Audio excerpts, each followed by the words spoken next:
Hello, and welcome to another World of Tanks replay. I am again in my Leopard PTA. It's a 10-9 game on Live Oaks, and it's an ace tanker game, surprise.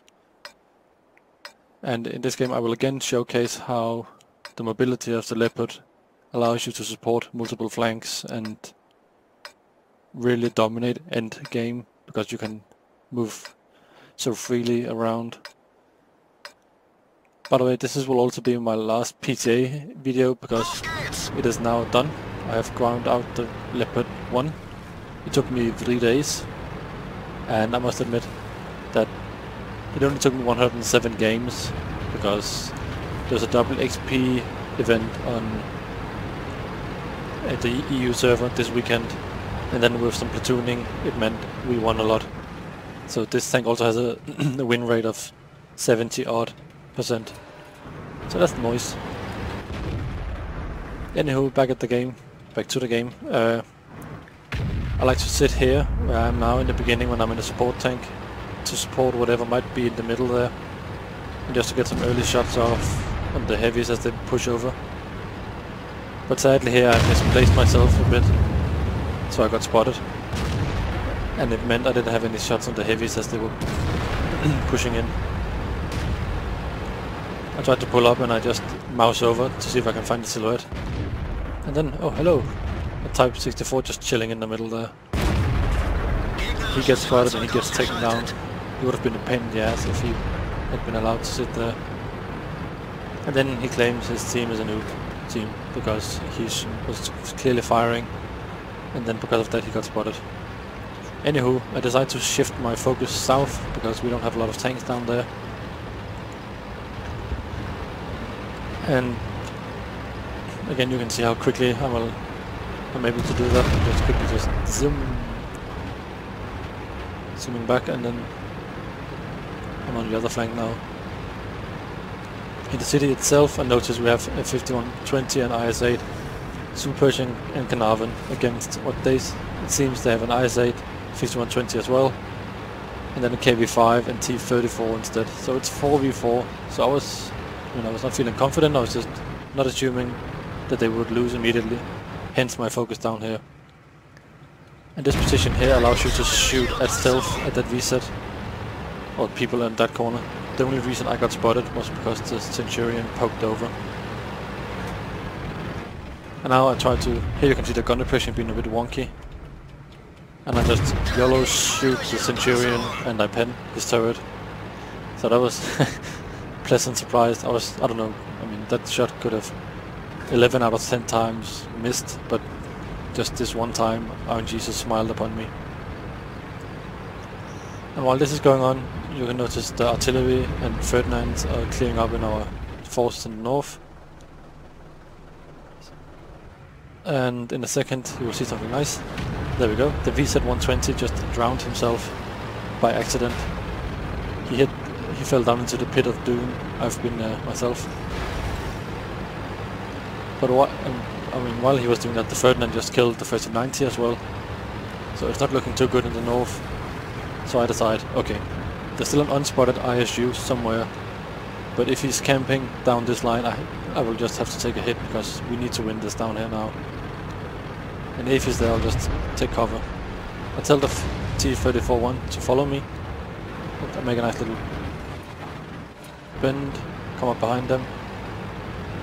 The Centurion 7-1 sees my move and pushes in, where he kills the VZ-120. I have a shootout with the T-34, 43, sorry, the numbers. And we don't manage to save our T-71. Then I take cover for Arty, and you hear one shell falling in.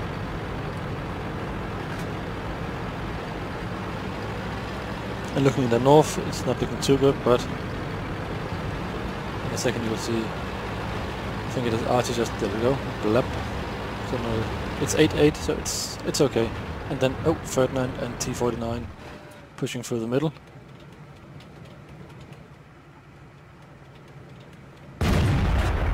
I was a bit too long to aim that shot, but my hand was twitching for some retarded reason, so what can you do? Then you have the T-49, he's zooming in now. Try to lead him, but I misjudge his route.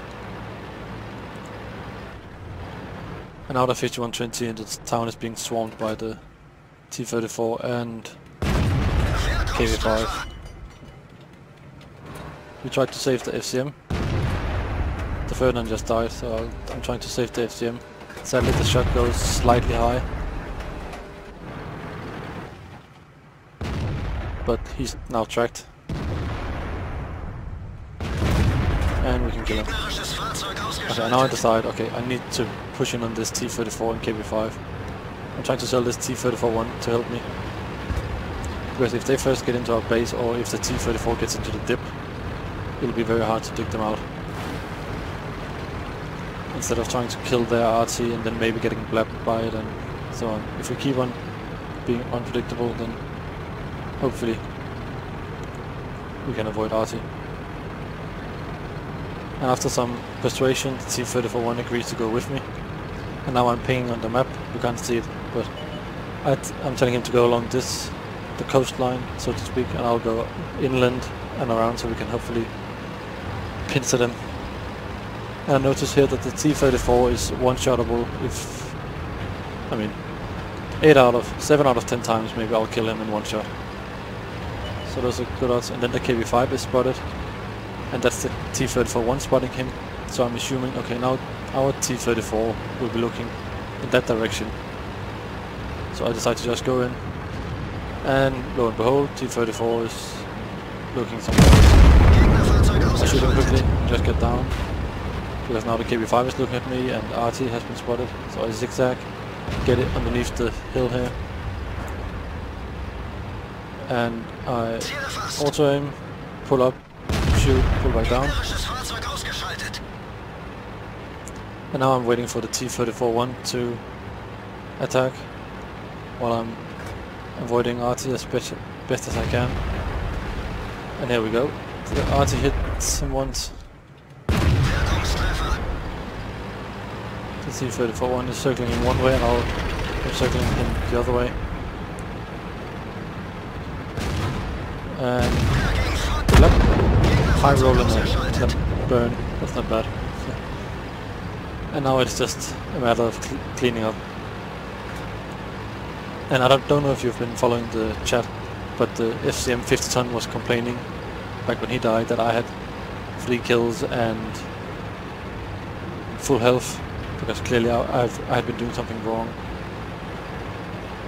And then after I killed everything down here, or up here, he's like, yeah, okay, good job man, very well, and thanks for watching and all of that, whatever he was saying, which was quite hilarious. He changed his mind when he saw that I actually knew what I was doing. And now it's just a question of killing the ISU and SU.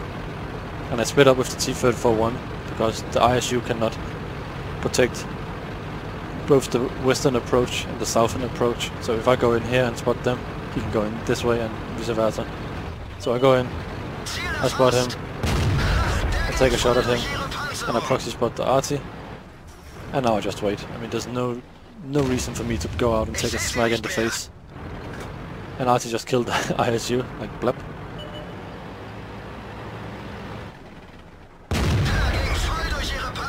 I sneak a shot in on the SU. 14-2, I pull back. And then I see, okay, now the T-34-1 is so close that if I get blapped, he can just go around and kill him. So I'm pulling out. And we shoot each other. Luckily, he hit my track, so I survived. But I got a damaged ammo rack. But anywho, again, I hope you enjoyed this video. It showcases how the mobility of the PTA really allows you to just switch flank. I started out in the north, then I swung down, helped the south, and swung up back and cleaned up the north, and then I swung into their base without really breaking a sweat. So it's really enjoyable, and I'm looking forward to playing more of the, now it'll be the Leopard 1, because it has the same mobility. and you can expect a Leopard 1 replays at some point in the future after I've had that game to enjoy. But anyway, I thank you for watching. I hope you enjoyed it, and if you have any questions, leave a comment down below. And oh yeah, and I've fiddled around with the audio a bit more, so please leave me feedback on whether or not it has been improved, my voice compared to the game itself. But yeah, anyhow, I will maybe see you on the battlefield, and if not, then hopefully I will see you the next time I upload a video. So, bye bye.